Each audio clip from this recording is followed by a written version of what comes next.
দীর্ঘ এক দশকের সূক্ষ্ম পরিকল্পনা, গোপন নজরদারি এবং কৃত্রিম বুদ্ধিমত্তা বা এআই ব্যবহারের মাধ্যমে ইরানের সর্বোচ্চ নেতা আয়াতুল্লাহ আলী খামেনিকে হত্যা করেছে ইসরায়েল ও যুক্তরাষ্ট্র।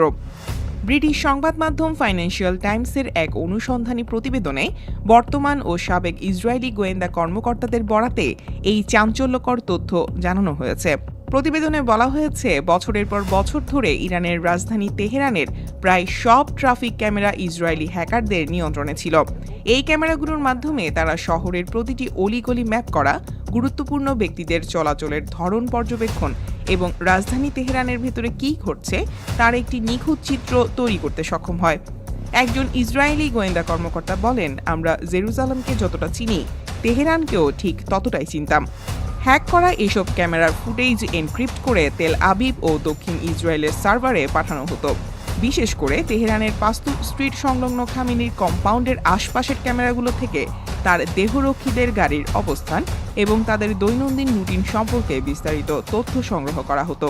ইসরায়েলি গোয়েন্দারা প্যাটার্ন অফ লাইফ নামক এক বিশেষ পদ্ধতির মাধ্যমে খামেনির নিরাপত্তারক্ষীদের ব্যক্তিগত ঠিকানা, ডিউটির সময় এবং চলাচলের পথ নিয়ে বিশাল একটি ডেটাবেস তৈরি করেছিল। বিশেষ প্রযুক্তির এআই চালিত টার্গেট প্রোডাকশন মেশিনের মাধ্যমে করা হতো ডেটা প্রসেসিং। এতে মানুষের দেওয়া তথ্য, সিগন্যাল ইন্টেলিজেন্স, হ্যাক করা যোগাযোগ মাধ্যম, স্যাটেলাইট ইমেজ এবং ট্রাফিক ক্যামেরার ভিজুয়াল তথ্য ইনপুট দেওয়া হয়। মুহূর্তের মধ্যে শক্তিশালী কম্পিউটার এই বিপুল তথ্য বিশ্লেষণ করে 14 ডিজিটের একটি নিখুঁত গ্রিড কোঅর্ডিনেট বা অবস্থান বের করে দেয়।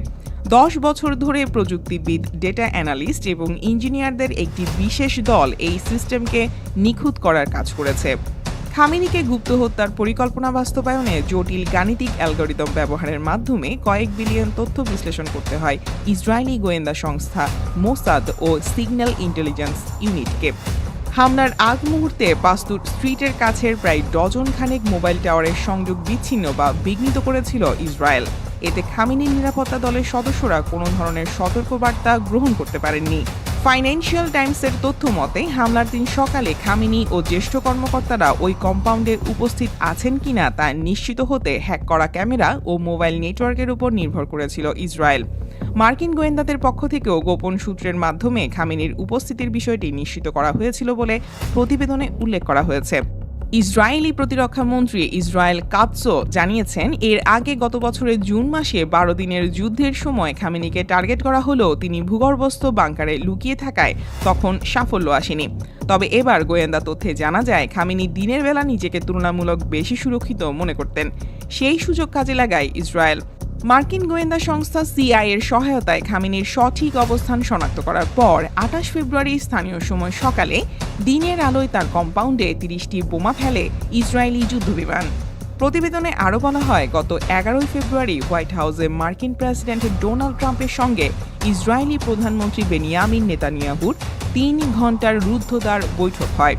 সেখানে নেতানিয়াহু ইরানের সামরিক ক্ষমতা নিয়ে নতুন গোয়েন্দা তথ্য উপস্থাপন করেন এবং পরমাণু আলোচনা ব্যর্থ হলে পরবর্তী পদক্ষেপ কী হবে তা নিয়ে আলোচনা করেন।